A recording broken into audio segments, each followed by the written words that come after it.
This is Amaranth. And this is Eminence. Come talk to me about Red and green flags. What to look for and to look out for when you're dating. in dating. And I guess this applies to friendships too, but mostly dating. Yeah, I mean, friendships don't have as much commitment. But I'm not hanging out with that guy again. Right. Then it's over. Exactly. I mean, that kind of happens in dating too.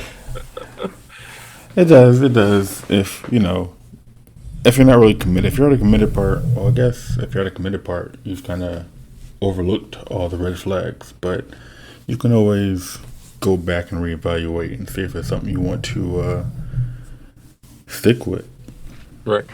depending how far stuck you are in it. Hopefully you're not too far, because it can get bad out there in the streets. I try to stay out the streets. All right. Let's what's the first red one?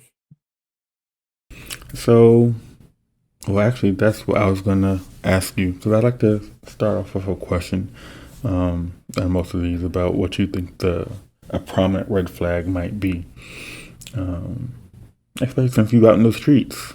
Just trying to make sure you know what you're looking for. I guess maybe one that's big that well big for me that people might not talk about is how you talk about your ex, your old lover. That's big. That's big for me. Like if you're just like crap talking them or whatever, that's a red flag for me.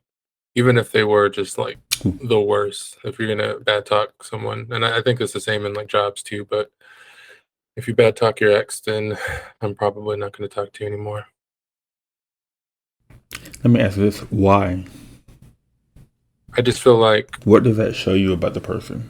it shows me how they treat people. Um, Unless it was just like a absolutely terrible situation, I'm sure there was something good.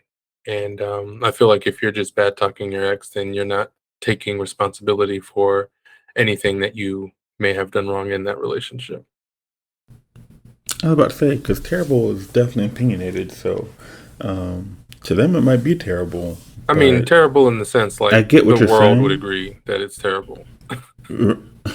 Like, Right. It's globally recognized that those are terrible things to have in a relationship, right, and I get that. Um, and I would say that's probably true if it's persistent.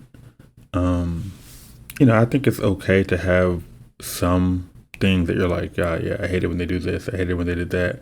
As long as it's not like, why were you with this person if that's what it was like? Um, and I think that's when it comes off as all they do is complain about their ex, then it's like, my God, why are we even talking about this person? Why are you bringing them up? Why is this even a topic of conversation? right. Um, Even but if yeah, because I feel like you should have. okay, Yeah, I feel like in every relationship there are downs, but there should also be ups. And so if you can't recognize anything good that you experienced in your last relationship that you can, laugh about and be like, yeah, I liked it when we did this, because that gives more insight into who they are, the things they like in the relationship, right, and that's stuff you can work on. right. And I agree. I just I don't even know if it's just like you for me again, unless it's just off the wall. I don't think I would ever be like, hey, especially in a new relationship. First of all, in a new relationship, I'm probably not going to talk about my ex at all unless they ask questions, specific questions, and then I'll answer them specifically, probably in the most unbiased way I can, just like factually, not like, um, oh, I feel this way about that, or like this is what they did, this is what I did, and however you want to take that or um, interpret it, then that's up to you. But they, Right. you know, that's I think I mean that's how I would handle it in any way. Oh yeah, no, and I get that. It does show some type of maturity to be able to look at a situation from multiple sides and I think that is something good to look for. That would definitely be a green flag Hmm. if they're able to say, yeah, I didn't like this and we could have done this better in the last relationship, but that's something that they've learned from. Right. Then yeah, that's definitely a green flag that they're growing. Um, I think one that I would look out for would be how they treat people in the service industry. Um, That's a good one. I think that tells a lot about people. Yeah, Absolutely. like yeah, if you have the kind of audacity to just talk to people anyhow, um, for no reason, just because you can, essentially, Right. and that kind of shows you who you are. It reminds me of Key and Peele with Megan. Yeah. Yeah. Yeah, That's great. that's right. I like because when they showed how they met, I was like, oh my god, that was fantastic. That was a fantastic skit. Right. Um, so yeah, if you have a Megan from Keegan and Peele, you know, maybe take the word as advice and don't go after her. Yeah. Um, That's definitely one of the just worst let her things you go. can do if you're rude to anyone in the service industry, just period. Restaurants, lawnmowers, janitors, just any of that. It's any kind of customer service. I'm just like, I'm cool on that. Yeah, yeah. I mean, customer service is for the most part, a thankless job, and it sucks dealing with people all the time. Right. Um, so there's no real need to make it harder than what it is. Like I understand, if they're messing up, they got your order wrong two, three times in a row, and you're like, listen, I just at this point, I don't want it anymore. I just want to leave. But there's ways you can say that without being disrespectful. Right. You don't have to be disrespectful to get your point across. So I think that's a thing. And then I had another one, Which one? and then I just lost it. Oh, I don't know. I just lost it. all right. Well, I'll help you in the meantime. I would say this one is kind of double-sided. Not introducing you to their family and friends, or introducing to you your family and friends too soon. Um, if Ooh, you don't at all, okay. then, or if they're not willing to at all, at least their friends or something, then it's like either they're embarrassed or they have someone else, or I don't know. There's just I was a about to lot of say. negative reasons for not wanting to show your significant other to your friends and family. Yeah. Now, when do you think is too like when is the right time to start meeting friends and family? I'm not sure there is a right time specifically. I think that's between the two of you, and your comfort level. Some people trust sooner than others. Some people take longer. So if it takes you a month to meet friends and family, then so be it. I think if both of you are like, "Hey, I don't want to meet anyone for 2 years," and you probably have other things you need to talk about. But Yeah. I would say like 2 dates, then that's not for me personally. I'm just like, no, I'm not gonna introduce you to anyone after 2 days. I don't know anything about you. I mean, we could the third date could be the thing that's just like, no, I think 2 dates I would say is fine for friends, not so for family. Not taking to go, meet mom. Um, but for friends, that might be something that, especially if the interests just align, it could be something that we're just all doing together as a group thing. 'Cause I think friends, it's easy to be like, yeah, nah, it didn't work out. And they'll be like, okay, whatever. right? Um, Which is why exactly why I wouldn't bring them. I would not bring them to you if I didn't feel like it was going more than that. So if I was bringing you someone, I'd be like, all right, this is a potential somebody, not just like oh, I'm dating this right, person. You'll know who they are, and you'll know like the general area right. where they live and stuff, just so I stay alive. But I'm not going to bring them to you until I have some kind of inclination. Okay. See, and yeah, for me, it'd be a lot less. I don't know. It wouldn't. I think I'd bring them to you no matter where it was. I was like, all right, Like if I was coming to meet you and they were like, and they're like, "Hey, I want to come meet them too." I'm like, "All right, whatever." Um, and I had no issue bringing them along, like no matter where we were. Not after the first day, I'm like, nah, because no, it's too soon. I'm not just inviting strangers and whatnot. Right. Second date, I know, at the most, I should know you're not a serial killer. So, Hey, it takes a while you know, sometimes. it does take a while sometimes. Like, you never really know, but you're not, at least you're good at it so that you're not like just walking around giving all serial killer vibes. That's true. You're not doing your So, job right. right, exactly. I'll be like, I think at least, you have enough competence in being a serial killer that you're not getting caught right away.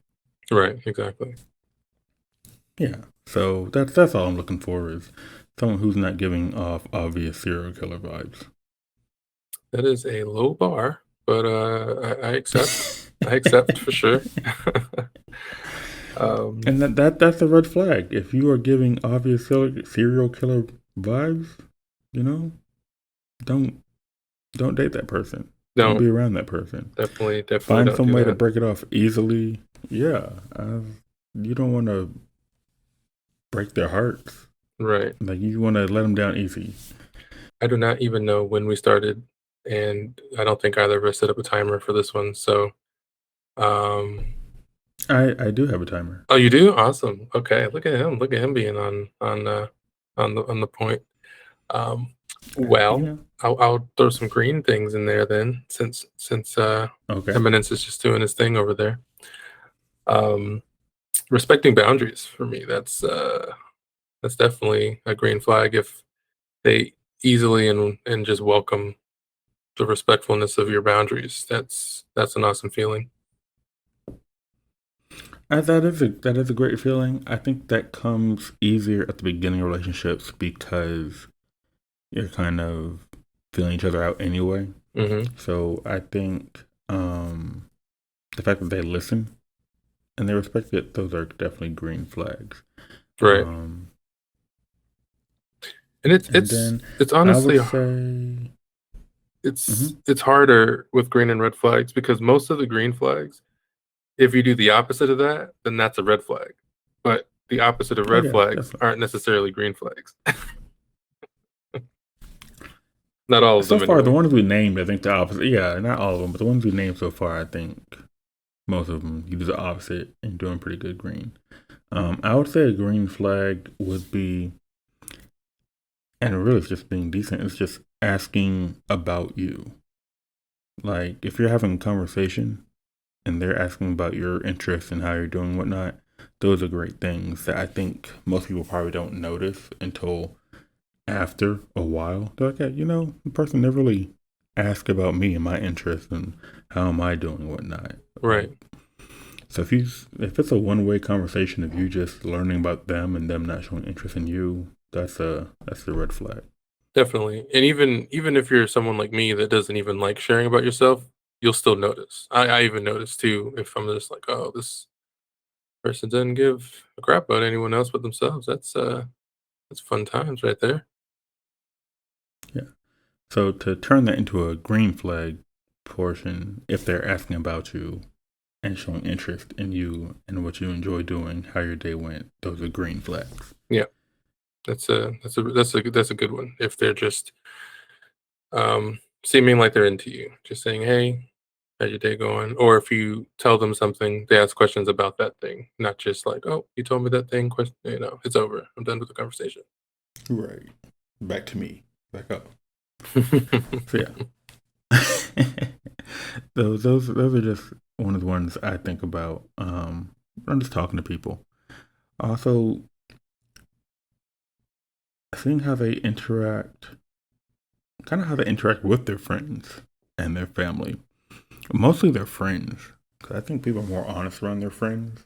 Um, and I know they say birds of a feather flock together, but at the same time, sometimes as you grow, you gotta kind of break off. So that's not always true. Right. Um, And I don't like that saying but I anyway. think I think if you find someone and their friend group is inspiring and encouraging, and it's constantly like lifting each other up, I feel like that shows that they know how to have healthy relationships. They're not into a whole bunch of drama. They are they have a sense of maturity. Right. Um, they have a sense of self worth. Um, Whereas on the opposite side, if all their friends do is trash talk other people and badmouth people, Oof. then yeah, it's just There was it's gonna one. be drama ridden, It's gonna be what?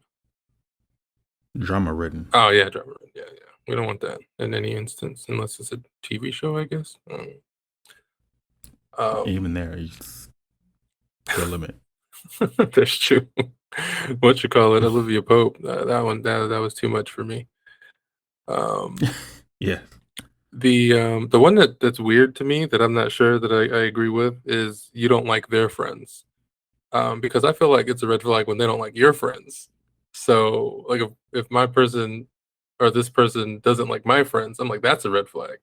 So it's hard to think of it as like if you don't like their friends, then that's a red flag for them. Yeah, I guess it Huh. can go both ways, but if somebody doesn't like my friends, then there's something wrong with them, or like just straight up, I don't. You know, I mean, and that's interesting because myself, I wouldn't care. Like, um, you and my wife, y'all were not happy with each other when y'all first met. Mm-mm. And for me, I didn't care because I was like, well, I mean, y'all aren't the ones who are together. Right. So, yeah, so I just kept it separate. Um, but I would say another green flag would be hitting that like and subscribe button and sharing this to your friends and family. Because if you're not doing that, you're doing a disservice to them, and that's a giant red flag. A giant one, big old red one in your yard. You don't want that. Yeah. Yeah. So, Exactly. all right, everyone. Thanks for coming, But and we'll see you on the definitely next one. leave a leave a comment about what you guys think. Maybe someone we missed out on, and let us know. See ya. Bye.